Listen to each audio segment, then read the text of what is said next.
My name is Brock, and this is the Dungeon Master's Toolkit Podcast.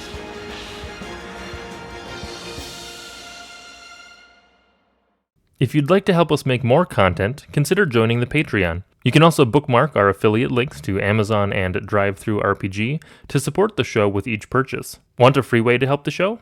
Give it a review on your favorite podcast platform, or like and subscribe to the YouTube channel. Finally, if you'd like to be on the show, or think you know a great guest, contact me on the Discord server or on Twitter. And with that, let's jump into the episode. Welcome, everybody. Today I have Owen Kerr with me today. Welcome, Owen. Hello, hello. Thanks again. Owen was on episode 40 way back about a year ago. So if you're interested in hearing about how he got started in tabletop role-playing games and stuff, you can go check out that episode. But today we're going to do a little bit more of a deep dive on some of the topics that we touched on before. I think, Owen, let's start by talking about game therapy. Beautiful. Thanks, Brock. Okay, game therapy, geek therapy.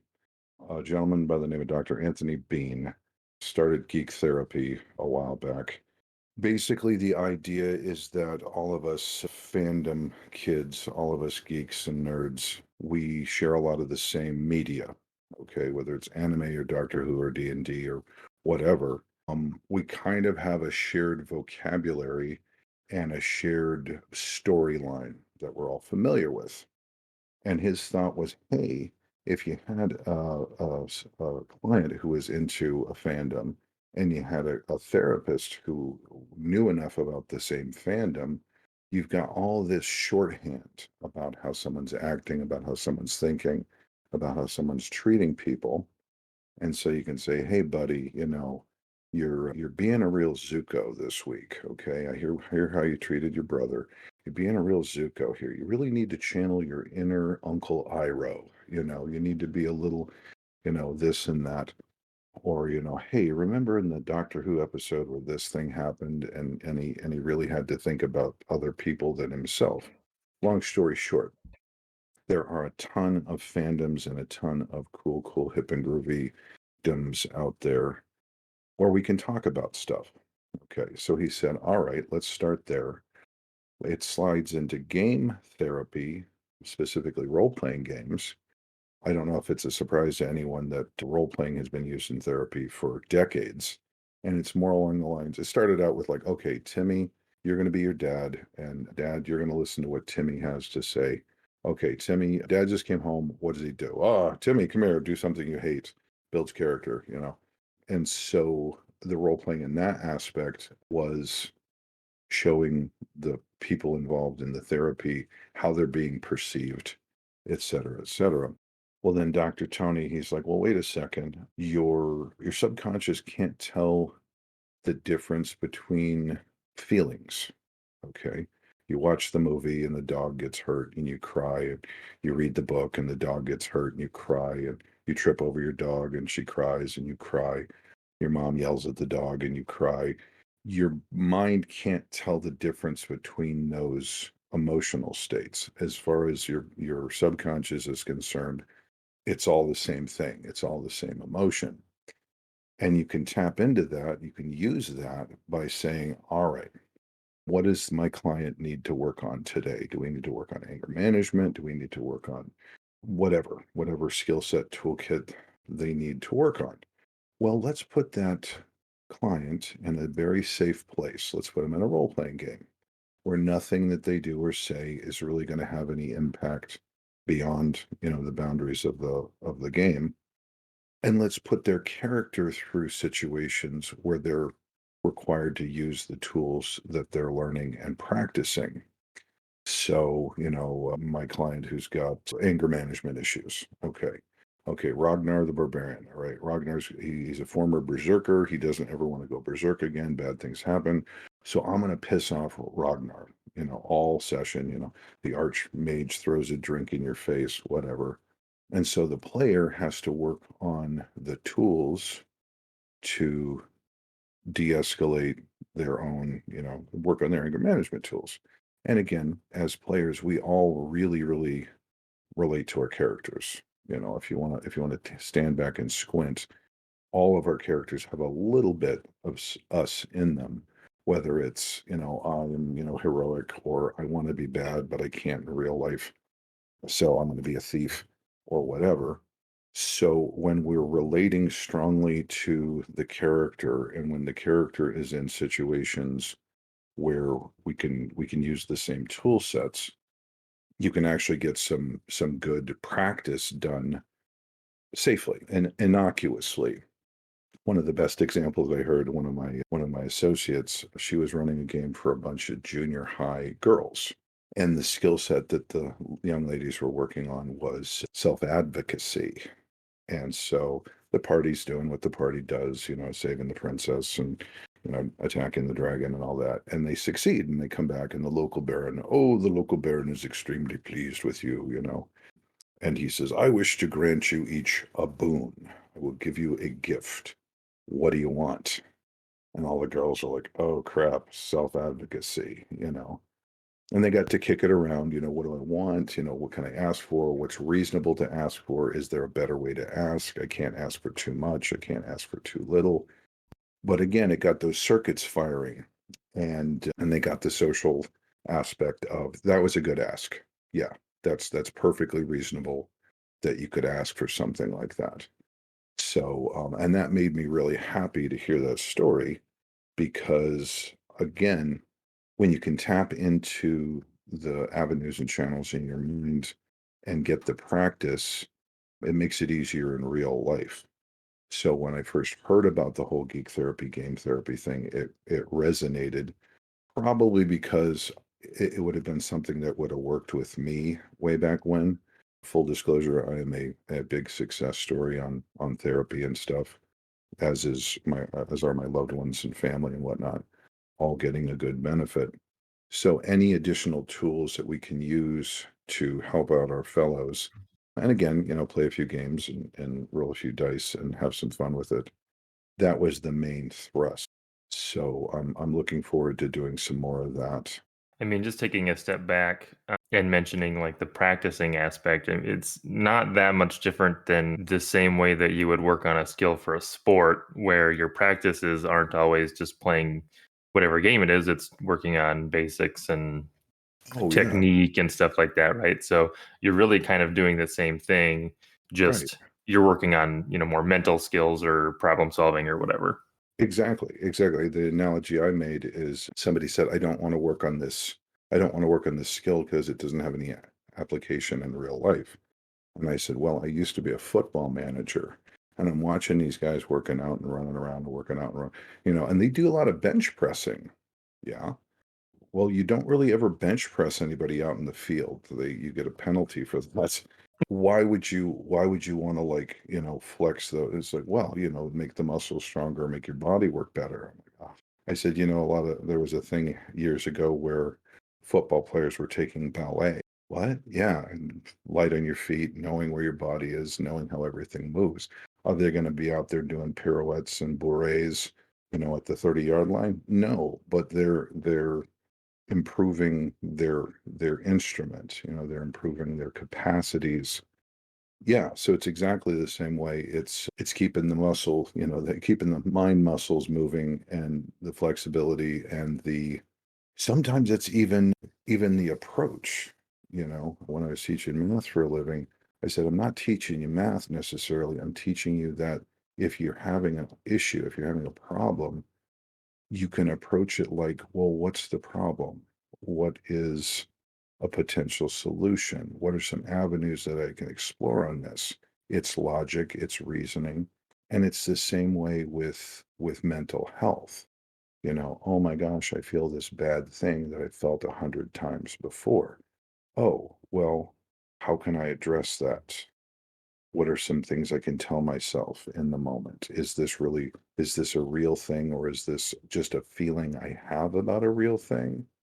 Can I talk myself off the ledge a little bit here? Can I accept the reality of no, not everybody hates me, and my haircut isn't stupid, and I shouldn't step in front of a bus. That's a feeling. And I know how to deal with feelings. I've learned how to deal with feelings. I've learned how to separate I feel from I think from it is, you know. So yeah, it's invaluable to get that to be able to get the space to approach a problem, whether it's math, whether it's real life, whether it's budgeting, whether it's emotional, mental turmoil, to be able to have again more tools in the tool set and to be able to see, like I said in math, what would the right answer look like? You know, if I say, how far is it from here to grandma's house? Is it 1.3 million miles? That doesn't sound right. Is it like 3 feet? No, that doesn't sound right either. And you can do that in a therapeutic setting. It's just like, well, if you did this thing, what would an optimal result look like? Oh, well, it would be great if I got the job and got the promotion and all that. Okay. What's the worst thing that can happen reasonably? Is your boss going to poke you in the eye and throw you out a window? No, he's probably going to say, well, the budget doesn't. Okay. Can you live with both of those? Can you find your mental place where you can live with both of those? Optimally, yes. But if it doesn't happen, so yeah, I think it's a between the common vocabulary and it's basically jargon, but we know what we're talking about when we say Uncle Iroh or, Marvel Civil War or, the Doctor's Third Companion or whatever. We know that stuff. We know who that is. And so it's a touchstone. It's a reference that's extremely valuable. It's like back in the day when everybody read Charles Dickens. Charles Dickens was like the be all and end all for novelists. Everybody read Dickens. So you could talk about things, you're being like this, you're acting like this. I don't want to be I would like to be more like, and everybody had the same vocabulary on it. So I think Dr. Anthony Bean had some really brilliant insights on that. And again, you can visit his website, Geek Therapeutics. And the fact that he's bringing it to more of a mainstream and getting therapists to learn how to be game masters, getting game masters to learn how to help therapists and geeks and nerds, since it's a lot more mainstream than it used to be. I'm really hopeful on the next couple of chapters to see what happens there. And his website, is that like a course that you take, or is it just It's several different things. I think there's a couple of dozen avenues that you can follow depending on whether or not you're a layperson with gaming experience who wants to be a therapeutic game master, or whether you're an actual clinician who wants to pick up some skill sets either to do it yourself or to team up with someone like myself and trade off. The way it was described to us is the therapist comes to me and says, I've got the player here, Brock. Brock's my player. And this week I want him to work on anger management. Okay, cool, cool. And he knows that. Okay, cool, cool. So all y'all show up at the game, and again, no information. HIPAA is a thing, but it's like okay. And again, none of the other players really know what anybody else is working on. Again, security and privacy is a thing. So we run the game, and I'm taking notes. And then at the end of the session, I write up my notes and I send it back to the clinician. I say, well, patient B, Brock here, he was given an opportunity to work on his anger management skill sets, and he succeeded. If you want to talk to him about it, it was the Archmage incident. Okay, and that's it. 2-liner, 3-liner, whatever. And then when you go back into therapy the next week and your therapist is like, hey, Brock, I understand that you had some success with your anger management tools. Let's talk about that. Oh, well, this happened and blah, blah, blah. And well, how would that work and how would you apply that in real life? Oh, I did. Oh, you did? Yeah, yeah. And like the day after, my kid brother really took me off and did this, and I was able to, oh, fantastic. Okay. And so it's a back and forth as a therapeutic game master with no certification in actual therapy. I'm just I'm a tool in the therapist's toolkit. I'm somebody who's demonstrated the ability to tell a story, demonstrated the ability to run a game successfully, demonstrated the ability to present these opportunities to the players. And then I've got to show that I can write that up and send it back. So it's a synergy thing. I couldn't do it on my own and I wouldn't want to. Dear God, that's scary. but with the oversight of somebody who really knows what they're doing in the mental health arena and who can, a lot of them will sit in, hey, can I sit in on a session? Sure. And they're sending messages like, hey, push on that a little bit more. You did the whole self-advocacy thing and they kind of dodged it.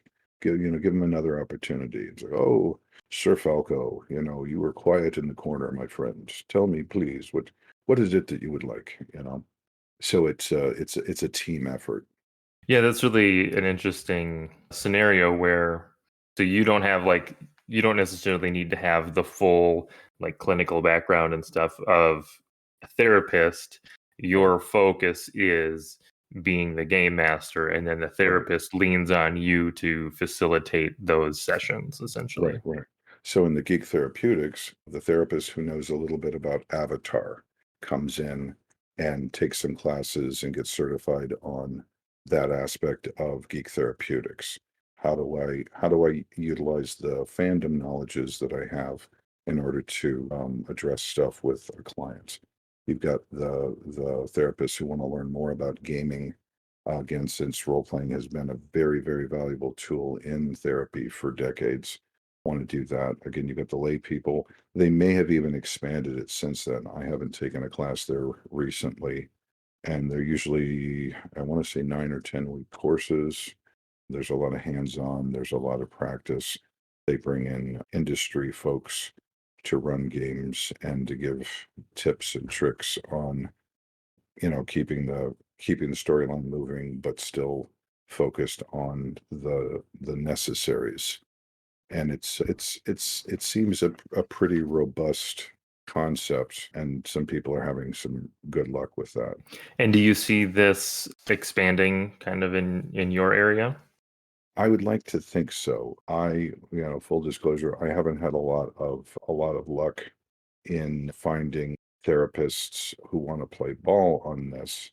And again, I'm a very small fish in a relatively small pond. So I'm thinking about expanding that. I've been in contact with one local therapist. The issue is with Geek Therapeutics, it's supposed to be set up so that we can bill the insurance because this falls under the category of things like art therapy or support group, et cetera, et cetera. But a lot of clinicians apparently will have an issue with the word therapy because I'm not a therapist. I run games. Sure. So, and again, welcome to American healthcare. If we can't bill for it, we don't really want to do it. But I have had some good suggestions from my associate there on things like support group play and working with like group homes or that sort of thing, providing entertainment and some focus sort of off screen as opposed to as the main thrust of the therapy. Sure. Yep. So again, I'm hoping that hits the more of the mainstream sooner rather than later, just because everybody I've talked to about it at any length, 5 minutes or more, is like, oh wow, I can see where that would be a really, really valuable tool. Gosh, do you know anybody who's doing that? I'm like, not really, but we're hopeful.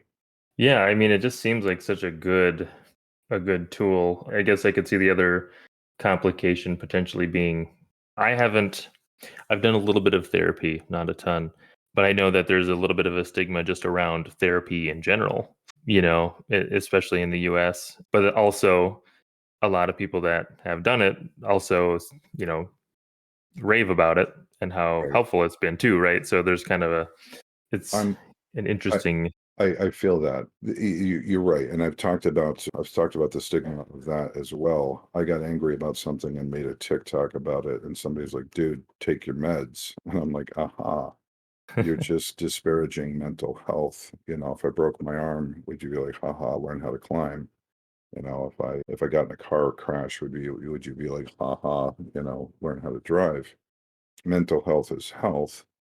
And if you need a leg brace so that you can walk better, or if you need a back brace so you don't hurt yourself at work, or if you need glasses, if you need glasses so you can see, you're going to make fun of the guy in the wheelchair too. and we can lead into that because disability in gaming has been a big deal lately. But yeah, you wouldn't, if something if someone's using a tool that's readily available and accepted by the medical community as being helpful in real life, mental health falls firmly into that category. But I get this stigma, if I've got friends and family who come from backgrounds where they're like, "Oh, well, maybe you just weren't beat enough as a kid. Maybe that's why you act up," or, "There's nothing wrong with you. You're just faking it for attention and blah, blah, blah." But I've had way too many friends have way too many major problems in their lives. And, when you look at Robin Williams and the other folks who took their own lives because they couldn't deal with the depression. It's a very real health consideration. Matter of fact, it was either last year or the year before, the average life expectancy of Americans dropped. First time it's happened in a very, very long time. And the weird one, it was white men. We usually do pretty good. We add a couple months every year. Oh, you're going to live to 82 in 6 months. So now you're going to live to 82 in seven. Isn't that nice? And it dropped. And the major contributing factor was depression and suicide. And I'm like, wow, when you can, mathematician, when you can chart that statistically, that a mental health issue has measurably dropped the life expectancy of a massive group of people, maybe this would be a good time to reassess and readdress. So, Yeah, and I think so. You mentioned disability, and I know one of our other bullets is accessibility in gaming. So I think this is a good segue to jump over and talk about that. excellent. Yeah, in the last podcast, I talked about my deaf player and how he really added to my gaming universe. And of course, there's been a lot of press about disability in gaming in the last couple of years, making dice accessible for visually impaired folks. How do you play with a deaf player? Do we have wheelchairs in dungeons and things like that? And there's a vocal minority who's really coming across as insensitive and ableist because it's like, oh well, somebody like that wouldn't go adventuring. Oh, really? Oh, okay. You mean like pirates missing an arm, missing a leg, and the scourge of the seven seas? I can give you a list of those. Or I actually have an ancestor, by the way, John Wesley Powell, one of the first white men to go through the Grand Canyon. He was a Civil War officer. He got his arm shot off by a cannonball. Nobody would have said old John Wesley was incapable in any way while he was leading the expedition. So they were talking about, oh, somebody in a wheelchair wouldn't go into a dungeon. And I'm like, you mean the dungeon built by the dwarves? Yeah. The multi-level dungeon? Yeah. With these guys with the short little legs and get into their hundreds of years old? Yeah. You're telling me there aren't any ramps? What? Oh yeah, if you're gonna bring the ore up from the mine, I'm not hiking up 15 flights of stairs with that, buddy. There's gonna be buckets, there's gonna be elevators, there's gonna be, water-powered escalators, there's gonna be ramps. It's like, oh, I hadn't thought of that. Yeah, you didn't. And then the other guy was like, you could train a mimic. Mimics are smart enough that you could train them. What would happen if you'd had a mimic wheelchair? And I'm like, that's a really cool idea. But then I thought, aha, you know, power creep. Why would it ever stop there? You didn't give them a mimic wheelchair. You just gave them a mimic Marvel Spider-Man Iron Man suit. Hey, I need to get over here. Why don't you sprout 19 legs and we'll crawl on the ceiling? Wanna? Yeah. And then everybody else in the party is going to be like, how do I get a mimic Power Man suit? That's kind of cool. Let's breed them. And it's just like, okay, now everybody's got them, which is fine. You know, there was a few articles on, the barbarian lost their arm fighting the dragon. So they hacked off the dragon's, arm bone and had it enchanted up to be a magical prosthesis. I'm like, that's an interesting character arc, and it certainly starts a good story. So, Braille dice. I like the idea of Braille dice because again, it's expanding the pool of people who can enjoy the hobby. And unfortunately, we're getting a lot of pushback from, the insensitive and the ableists and the well people, those kind of people don't. It's like those kind of people, we're all those kind of people, buddy. We're all a little different. And again, like I said in the other piece, that can expand your gaming universe forever. In the Gaunt's Ghost series, for example, by Dan Abnett, they're expanding their military unit, and they have to recruit from this group that's got a lot of deaf people in it. And their unit is mostly like scouts. They specialize in scouting. And they already had a rudimentary like sign language, bad guys there, three guys on the bridge. So to bump into a culture that's their main method of communication, they're like, yeah, oh hell yeah, let's do that. We've we've just expanded our capacities, immensely. And it wasn't like, oh, they're disabled, these poor soldiers that we're going to send off into war. It's they've got an ability that you don't have that we're going to use against the bad guys a lot. And it's going to be really cool. So, or like, I mean, even something, I've got a lot of family and friends who are neurodivergent, including myself. And there's a lot of stuff out there about, did you know neurodivergence is a superpower? What are you talking about? Well, it's like pattern recognition over and above. It's attention to detail. It's memorization. I was running a game of Call of Cthulhu, and I hadn't run COC in a long time. And my one client, when I was a pro GM, he said, "Could you run this COC?" And I said, "I don't remember all the rules for it." And after a brief conversation, it became very, very clear that he had memorized the entire book. I mean, chapter, line, and verse. So I could have gone, well, I don't really want to run Call of Cthulhu. Or I could do what I did, which was, hey, if I ever run into like a problem, if I don't remember something, can I just ask you? Oh, yeah, sure. And so he was my source book. And it was kind of the opposite of a rules lawyer, because I didn't know the rule. And it's just like, oh, well, yeah, that uses this. Oh, no, that actually uses melee skill. Really? Yeah, spear is one skill, melee is a separate skill that actually uses melee. Oh, okay, cool. Oh, you've got that, don't you? Yeah, okay. Yeah, hit him with the axe. That's fine. So it's a resource. And so when we're celebrating our differences as people, again, we talked about the whole racism baked into the most popular role-playing game in the world and racial versus cultural. When you're tapping into your players' differences to great effect, and when we recognize that the differences between us are adding complexity and depth and again more emotional reality to the games and the stories that we're telling, that's that's that's the best you could hope for. That's all you could wish. And I think the other nice thing is I have some friends. My one friend, she was a professional editor and she had a series of strokes and she ended up aphasic and mute.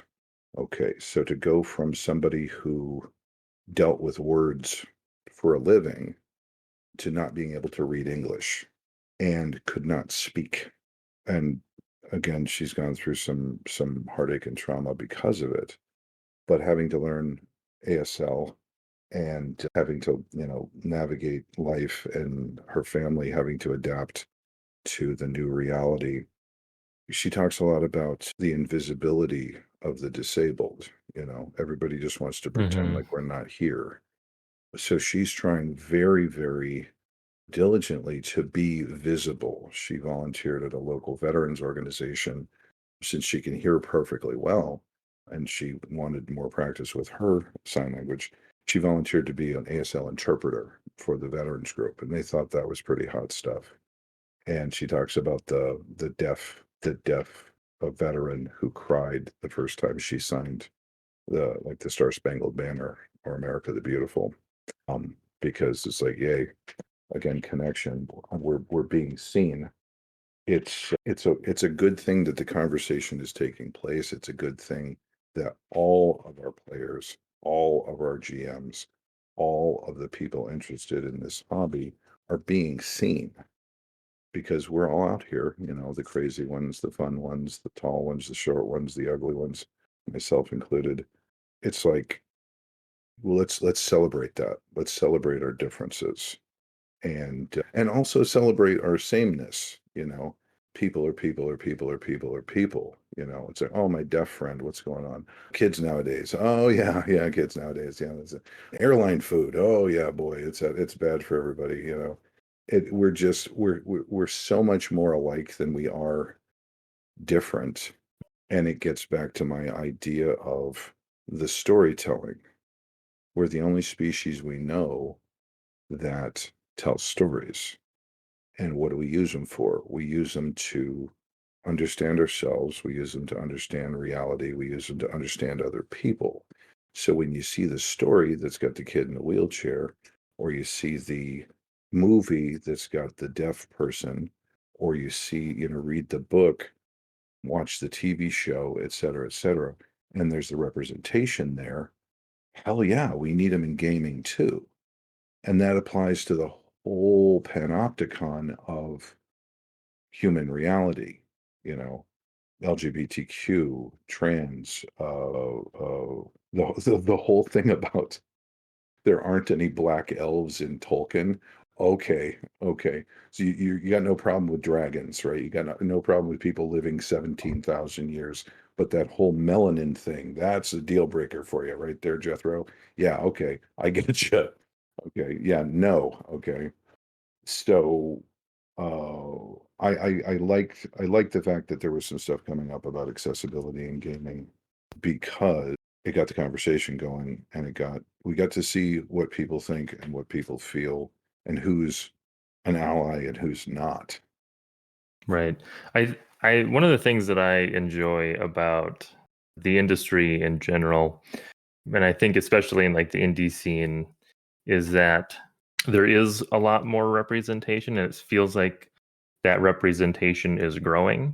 And it's cool to, like, especially for me being a straight white male, which is in the US is just as generic as you can be pretty much, to be able to kind of get to see how other people, how they feel, how they think and feel, and like their ideas and their, different cultures and stuff are cool to me.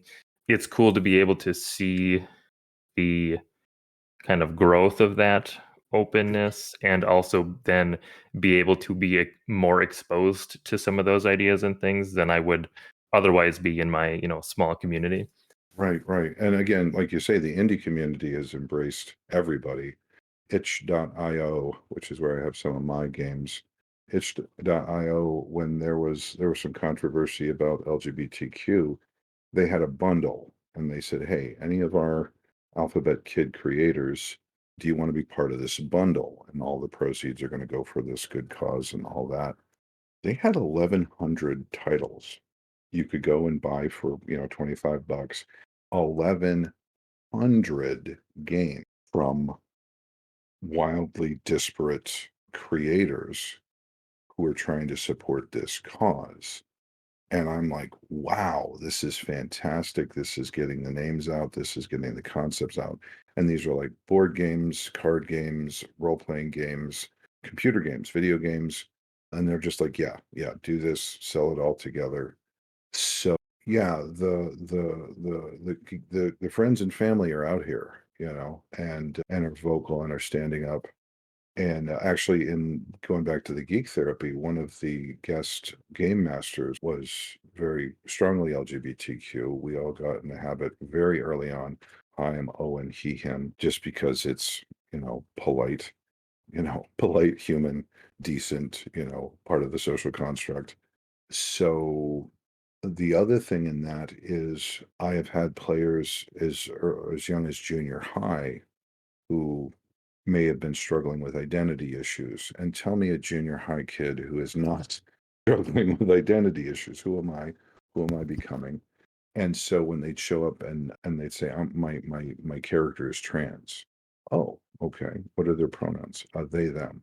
Oh, okay, cool. And all the rest of the kids are like, yep, yep, yep, yep. Lothar is they, them, cool. And it was again that whole trying stuff out in a safe environment. The players like, oh, hey, I'm accepted. Nobody's making a big fuss. I'm expressing myself in a way that I want to. And everybody's like, yep, yep, that's you. Moving on.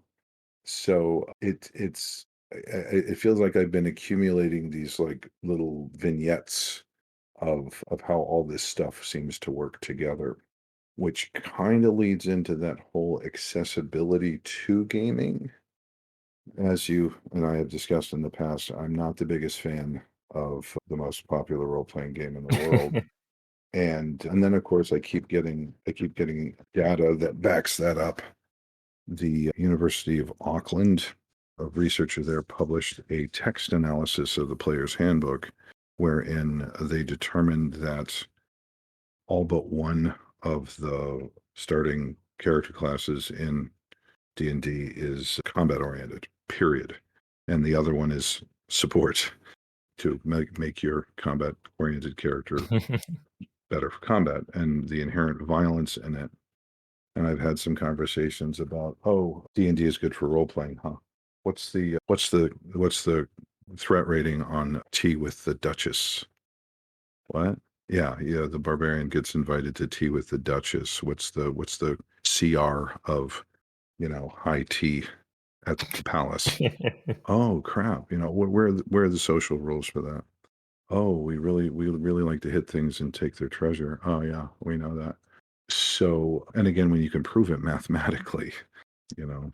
Oh, you and I talked briefly about system philosophy, and the philosophy of D&D is kill it, take its treasure, level up, repeat. Whereas the philosophy of things like Powered by the Apocalypse is, try something, even if it's wrong, interact with the other players in interesting ways, lean into your relationships with the other players. And if those relationships change, you both can grow that way, explore the setting, maybe defeat a few opponents, but you only get experience if you defeat a noteworthy one. The 50th level paladin wading through kobolds, that's nothing. Talking the troll under the bridge into giving up his job, or saying, "Hey, you're a great bridge guardian here. We got some bad guys coming.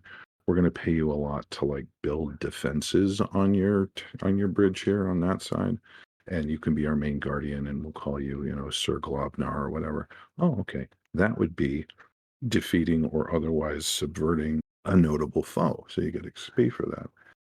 Recovering a notable treasure, the players who want to scrape up every last copper piece, in the goblin den, that's nothing. One of the games I was playing in, we got points for recovering a notable treasure because we rescued some puppies. The puppies were all set to be euthanized because there was a puppy mill in the spaceport. And we're like, no, no, no, don't hurt the puppies. And of course, they all had something a little wrong with them. They all had like physical issues. One has a breathing problem. So we ended up spending the entire haul. We'd done like the 3 adventures and got all the money, and we're going to, buy new stuff. We ended up spending all of that on a improvements to our AI doctor bot on the spaceship, so that it had a veterinary aspect. It's like, oh, Fluffy just got his nose bored out. Yay, he can breathe again. Yay, and we literally spent every last dime on this, but we were happy, and so now it's spaceship and guns and combat and our 9 dogs. So it's so when we get into accessibility to gaming, John Wick was having a conversation, and if you don't know John Wick, folks, he was the mind behind Legend of Five Rings and both editions of Seventh Sea. Brilliant, brilliant, brilliant game designer. He stopped the conversation dead once. We were all discussing encumbrance rules, and he gave us a one-liner and basically dropped the mic. It was, when was the last time encumbrance rules improved your enjoyment of the game? That was it. And I'm like, well, I've changed the way I run games for the rest of my life. Thank you, John. Anyway, he was getting into the game therapy, and he's one of the reasons that I got into it, because I was like, hey, John's doing it. I guess I can be one of the cool kids. And he was saying how he was talking to another designer, and the designer says, "Man, I hate role-playing systems." And John gives him, the side eye. "What do you mean? You've made a living out of this." He's like, "Yeah, but when you're playing the game, when you're interacting with the system, when you're interacting with the rules, you're not playing the game. You're interacting with rules." And John's like, "Oh, yeah. So you want it to be as thin and, as thin a veneer over the story as you can, because as soon as somebody picks up the dice, they're not in the story." So he rewrote D&D, basically. He calls it the Wick hack, and you can get it for cheap or free someplace. And he basically boiled it all down to as absolutely bare bones simple as you can make it, so that the players can just play their characters and role play as opposed to interacting with rules. And again, the design philosophy there, it's not quite a powered by the apocalypse play to find out what happens, but it's a lot closer. And here's my thing about accessibility to gaming. If I'm at the school and I've got, 6 new players in the game club, I'm not going to start them with D&D. That's counterproductive. "Oh, you want to do this fun thing? Here's some homework.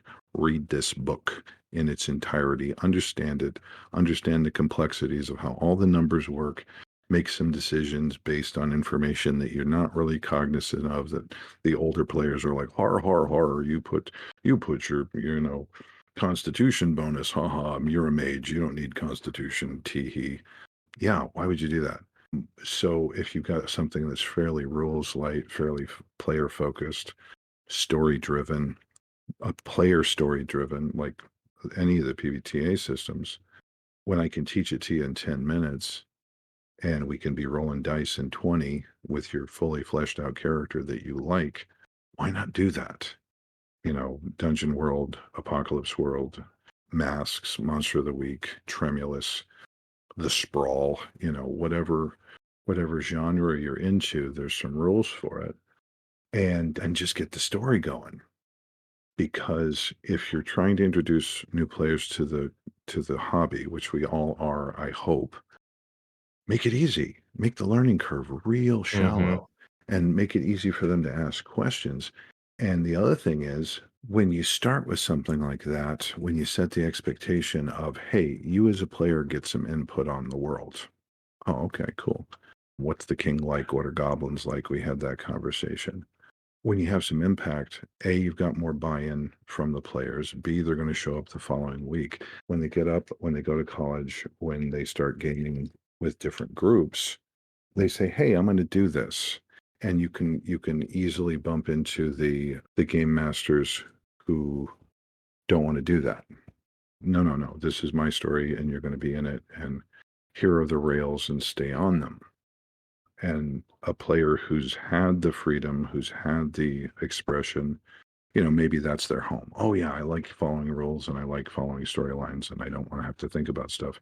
But maybe they're not. Maybe they're like, "No, no, no, no, no, no. I'm not going to do that. I'm going to find somebody who's got a similar gaming philosophy, and we're going to tell some stories. And if I can't find anybody, I'm going to run a game." That's the ultimate, Mm-hmm. getting another GM in the mix.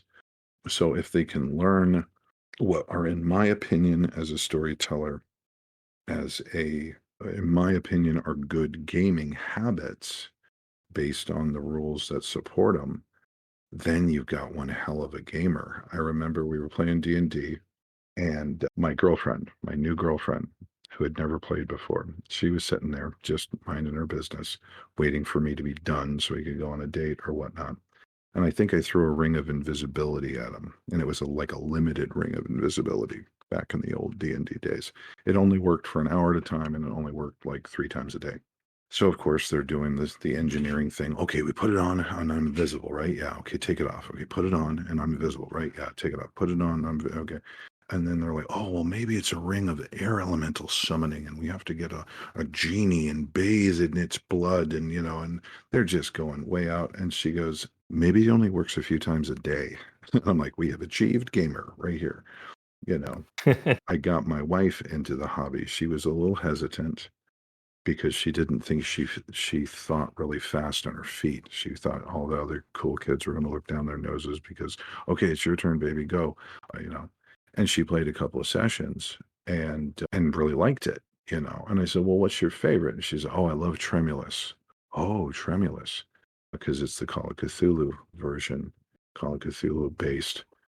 And I said, "Oh, you like the horror, huh?" She's like, "Yeah, I like the horror. I like the slow burn. I like the, the mysteries and solving the puzzles and stuff. And I don't have to be fast on my feet mentally. I don't have to be, I hit the thing and I jump back and I hit the thing and I run around the corner.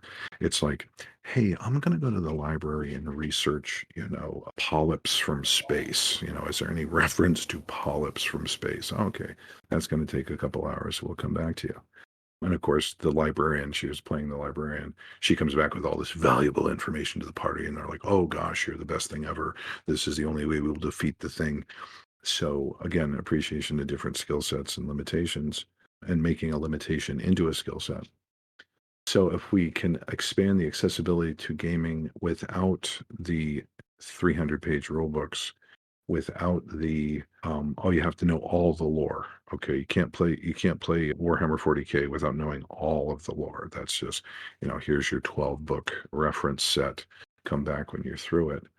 If we can make it as easy as possible to set something down in front of some people who want to tell a story, and we all do, right? We all have stories to tell, and nobody's going to tell it the way you do, and nobody's going to tell it the way I do, and no one's going to tell it the way they do. And we all sit down at the table together and come up with some really, really touching and entertaining and wonderful stuff. I was running a convention game, and they thought the big bad was the dragon, and they showed up, and the dragon had been giving them clues to lead them to his lair, because he's like getting old, he's going to die. He doesn't want bad things to happen to his corpse. So if they can do a few things for him, he'll give them a boon, and they do. And the one player, he says, "Ah, you are a doty little wizard there, and I will grant you a boon." And he says, "I would like to know the mystery of the secret fire." Okay. I have no idea what this kid is talking about, right? But of course you're like, "Oh, the mystery of the secret fire. Oh, that is a fell secret indeed, but you have proven yourself worthy, young one," and it's just like, and so we just glommed onto that and ran with the mystery of the secret fire. And so when you got players who can, to add to the mix, we're all adding to the common story. And come on, be honest. Anybody hands you something that good, I'm going to be using the mystery of the secret fire in like my next 50 games. So, well, in order to get into the chapel of darkness, you must learn the mystery of the secret fire. Dun dun dun. What is that? We don't know. You know. So if we can remove the complexity from our starting players, and then if you want to get into it, if you want to get into it, there are some really good systems out there that do have a fairly hefty level of crunch. But those kind of led me back. I started with D&D, and then I went to Rollmaster, which has got all of the tables and all of the charts, and you can literally do anything. Flirted briefly with GURPS, and I'm like, no, no, no, no. It's like Sun Tzu. If you can do anything, you can't really do anything. If you can do everything, you can't do anything. So let's narrow the focus a little bit. And then to Seventh Sea, which is elegant and tight, and you can use all of your skills on all of your stats in interesting ways. And then eventually to PBTA, where all the roles are simple but have, emergent gameplay and long-term effects. And it's deceptively simple. It's extremely robust, but it's deceptively simple when you have the trust of the players, and the players have the trust of the GM has the trust of the players, and vice versa. So we need to make it easier. The preponderance of these one-page games, lasers and feelings and that sort of thing, those are fantastic. Oh, you want to play Star Trek? Okay, lasers and feelings.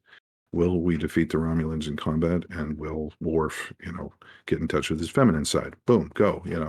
So accessibility to me doesn't just mean what limitations does the player have? It's let's remove all the obstacles from the cool stuff, which is storytelling. Right.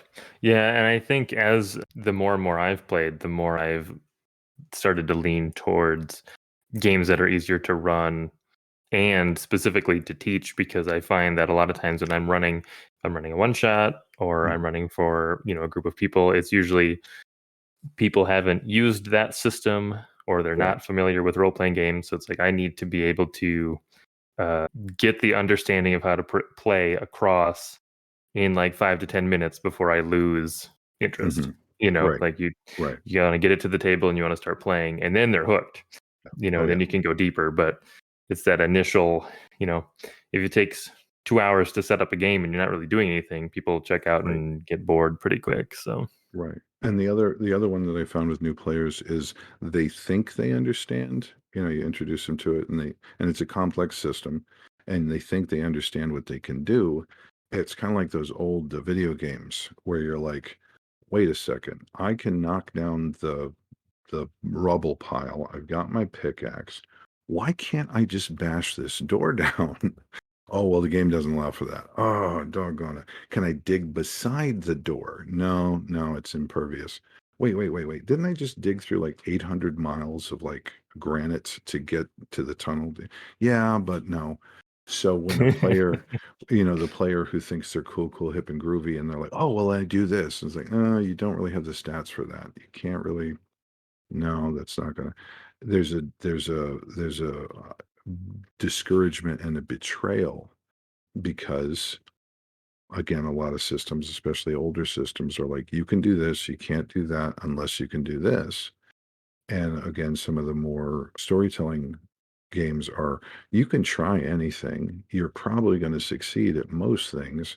And if you don't, just because it's a bad idea there, Grishnak, doesn't mean it won't make for a really good story. So I resent the fact when people get grouchy when I say D&D discourages role playing in the same way that some teachers discourage student initiative. So if you're playing D&D and you're like, I'm going to do this cool swashbuckly thing, and they fail their first dex roll and land on their face, and the guards come and drag them off. That's you're punishing the player for trying something. And where a PBTA would be like, oh, hell yeah. Oh, you're going to swing out on the chandelier and you're going to land in front of the Duke and you're going to demand he release your, yeah, dude, that's like Dex roll it. And if it's great, boom, it plays out cinematically. If it's marginal, it's like, well, it was cool, but you like dropped your sword belt. So all you got is that dagger, but it's still impressive. Or you miss the fact that somebody ran out of the room to get more guards and if you fail, no, don't land flat on your face and get dragged off. No, you land and you're like, unhand my friend. I am here for you to free my friend. And your friend steps from behind the Duke and puts a hand on the Duke's shoulder and says, Sir Jimothy, you could never accept that I'm in love with the Duke. And I understand that, but I don't need you anymore. And please leave. Please never come back. Is that a failure of mechanics? No, that is a failure because the PC didn't get what they wanted, but it's interesting.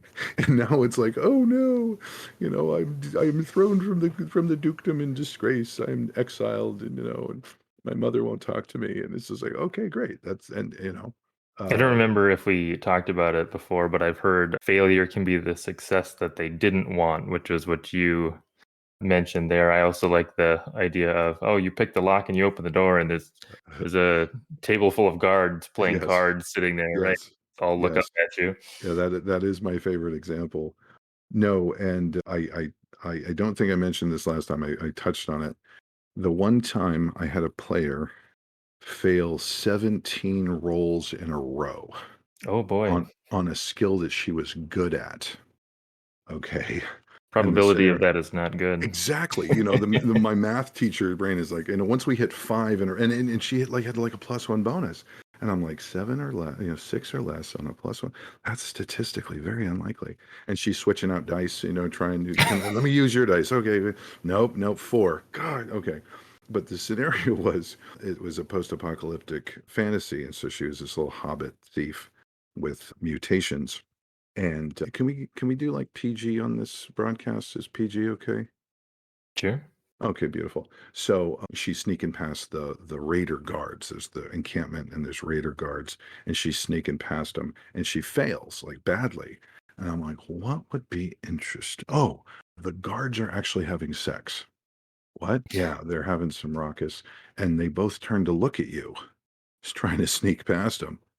What do you do? She says, "Is this a private party or can anybody join?" And the entire party is like stunned. What? And I said, "Are you doing anything besides, getting naked and joining in?" She says, "No, I'm doing that." I'm like, "Oh, okay, I'll be back."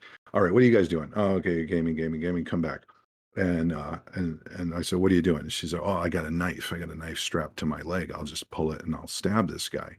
Oh, okay, roll. Blah. Oh, oh, he's like, "Oh, a little bit of this, a little bit of that, huh? Smack, smack." And she's like, "Oh God." And I'm like, "We'll come back." I said, "Are you good with this?" She's like, "Oh no, this is funny." And so we gaming, and they sneak in and they find the thing. And meanwhile, we're back at the thief. What do you do now? And she's like, "Well, I've got like super teeth. I can eat anything. I'm going to just rip his throat out." And I'm like, "Okay, roll." Nope. Okay. So we're all just, and by the fifth failure, we're like, okay. And by the seventh, I'm tallying these up, by the way, because that's how you get experience. And by the end of it, she's unconscious underneath the tent, the tent's on fire. And, everybody else is like running around, "Where's our thief? We got to save her." And the big fight has happened. She's completely missed the big boss fight. But she had 17 experience at the end of the session in a game where you level up at 7 plus your current level. And I think she hit level twice in that session. And afterwards, you gotta check. I'm like, "Hey, that was a little, out in left field. Are you okay with this?" And she's like, "I'm telling everybody I can about this session. This is hilarious." And we're dying, by the 10th failed roll, we're like, "Oh no, what happens?" But again, it made for a very, very, very entertaining session. And I don't think I've bumped this happened years ago, like 5, 10 years ago. And I talked to some of my old players and, "Hey, remember that time?" And I'm like, "Yeah, I sure do. We still talk about it." But yeah, and so the difference between, and again, she showed up the next week, ready to go and, kill some raiders. And so again, we told a story, and the story had a lot of very bad things happen, to this character. And of course, at the end of session, when you do things like, does your attitude about these other players change? And the dwarf is like, "You know what? I always thought that the halfling was kind of a wuss. They weren't going to make it out here. But I got to tell you, based on everything that halfling, she's tough. I mean, like tough with a capital tough. Okay. So yeah, I'm gonna change my attitude about that. The little halfling can take anything the world throws at her." And so I was like, "Yeah, yeah, yeah, that's a good one. That's a good one." So it all dovetails together. Yeah, I really enjoy the systems that do that. Well, awesome. We're getting about to time, so I think we can Okay, wrap up the interview portion. Was there anything else beautiful. that you wanted to add before we end, or do you just want to tell people where they can find you online? Oh, I've tried to make it easy for people to find me. I have a link tree that we can stick in the comments if you want.